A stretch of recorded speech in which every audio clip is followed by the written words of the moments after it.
9h moins le quart sur Europe 1. Et ils sont là, Nicolas Canteloup avec Julie.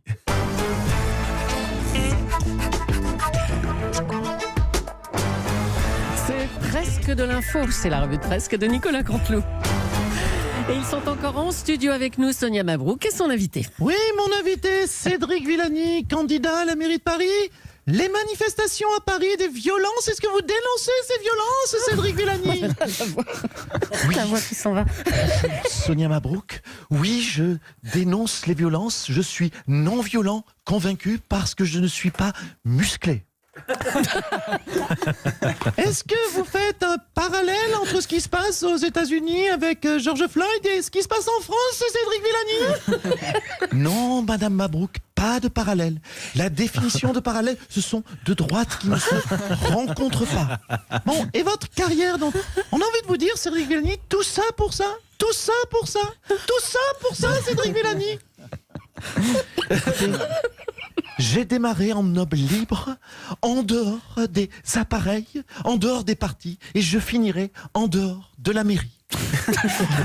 Mais c'est quoi, Cédric Villani? C'est quoi l'équation, Cédric Villani? C'est quoi l'équation?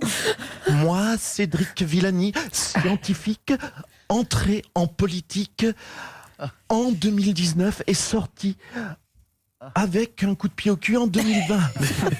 Bon, Cédric Villani, on s'emmerde là. Vous voulez pas nous dire, tiens, du mal de Rachida Dati, d'Anne Hidalgo, d'Agnès Buzyn, Cédric Villani?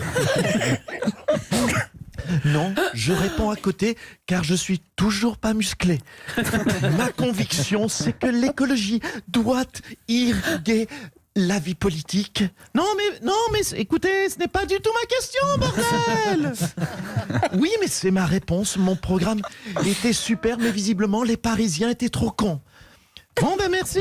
Bon retour dans le 14e. Faudra d'ailleurs que j'y aille dans le 14e, je sais pas. Je connais le 8e, je connais le 8, je connais le 16. Jamais été dans le 14. Faudra quand même vérifier. Hein, à la rédac. On vous emmènera, Sonia. Allez. Merci. À vous, Julie. Merci beaucoup. Allez, Mathieu Béliard, autre registre, autre voix. C'est à vous maintenant. Oui, bonjour. Bonjour Julie, bonjour à tous. Oui, c'est Mathieu Béliard, votre serviteur sur Europe 1, qui est là, vous le savez, pour vous informer tous les matins, mais aussi pour vous distraire.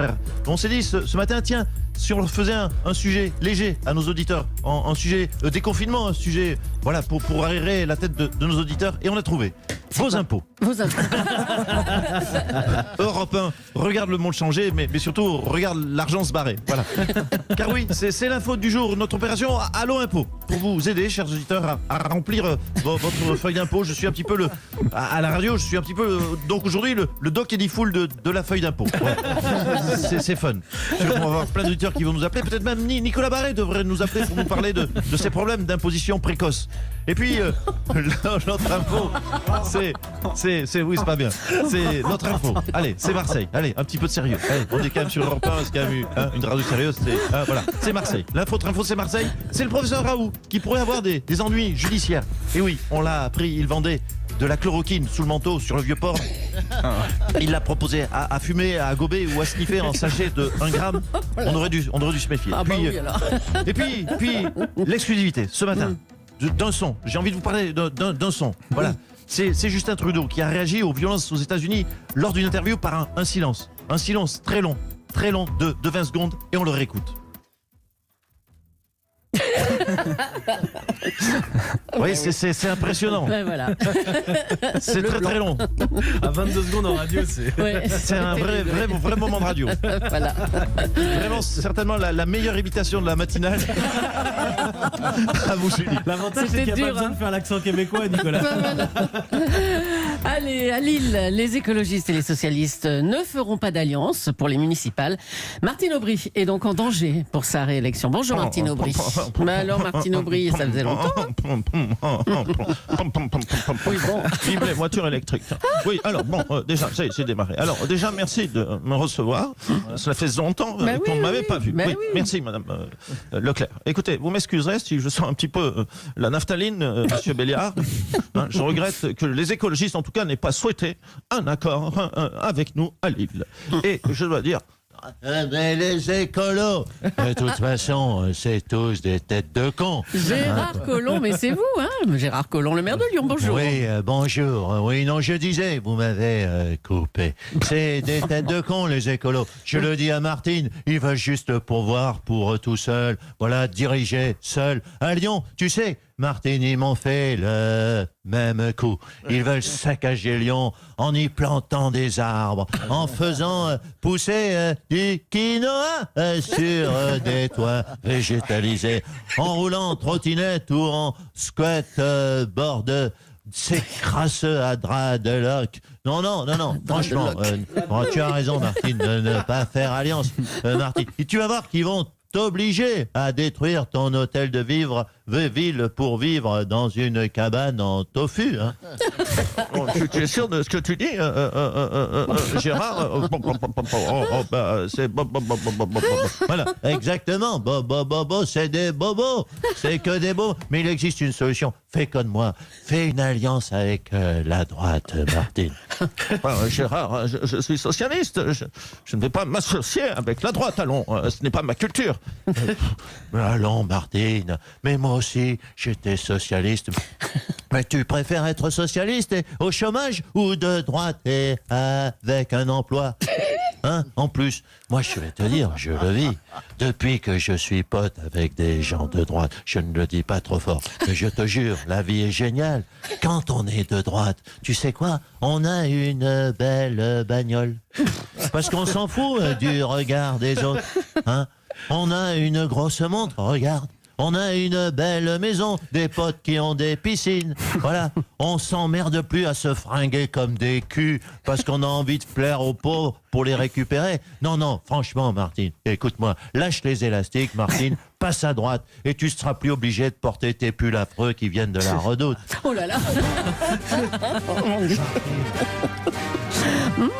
Dark Vador. Rejoins-moi à droite, Martine.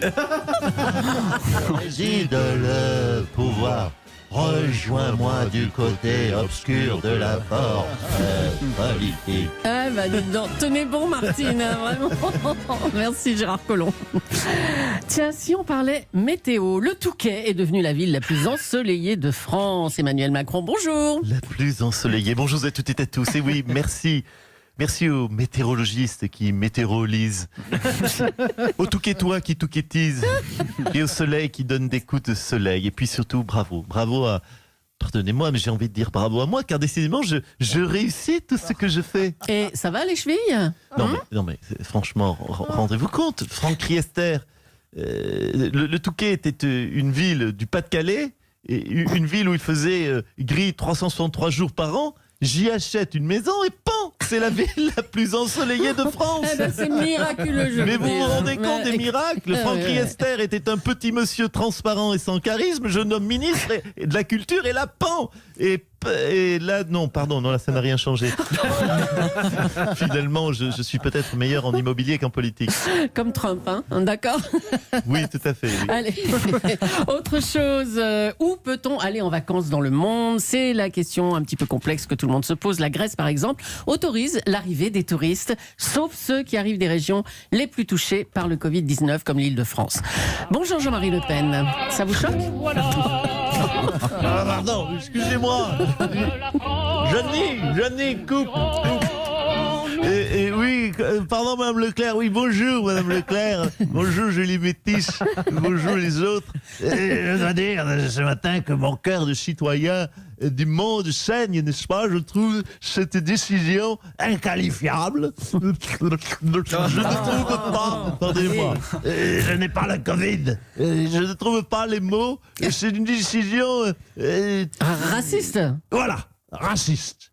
Et comment, n'est-ce pas, peut-on exclure des gens à cause de leurs origines ethniques, n'est-ce pas, ethniques, ou de leur provenance? Mais attendez, c'est vrai, mais comment se fait-il que le racisme vous choque, vous? Et comment vous dire? que je vous ai joué si je vous choque, vous. Allez-y. Attendez, oui, mais attendez, ça monte au cerveau, n'est-ce pas? Je vais vous donner un exemple. J'aime bien le tir à l'arc. C'est pas pour autant que j'aime prendre des flèches dans le cul, n'est-ce pas? Et si vous permettez cette trivialité, vu que, n'est-ce pas, je note que la star politique du moment est Monsieur Bigard. Donc je me permets cette petite chicane. Et donc, messieurs les Grecs, vous n'étiez pas la cible de mon racisme, eh bien, vous le devenez, n'est-ce pas? Et j'arrête du coup en représailles. Non seulement la feta, mais aussi l'huile d'olive. Je jette mes disques de Madame Mouskouri. Voilà.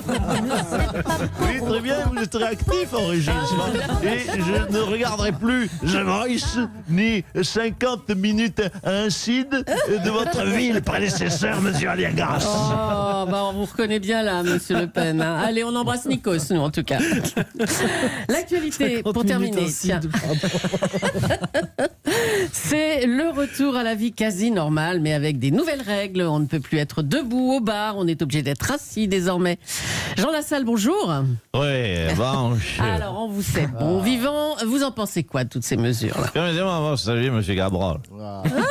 J'entends. C'est une très mauvaise idée que ne plus pouvoir être debout dans les bars. C'est une mesure tout à fait nuisible à la santé publique, c'est ma conviction. Car comment je peux faire le silence plus long que M. Trudeau.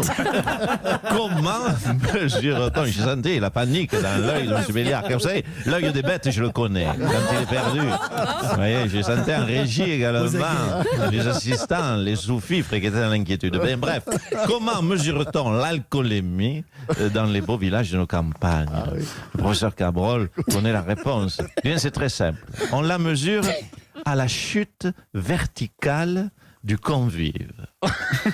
Le convive tombe sur lui-même tel un chêne, un hêtre, ou un bouleau, ou un peuplier, ou je pense qu'il reste un sapin aussi. Oui, bon, un conifère qu'on abat.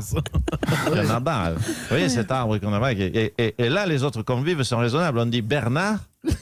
Une fois qu'il est au sol, on lui dit « tu as trop bu ». Et on arrête de le servir de façon concomitante.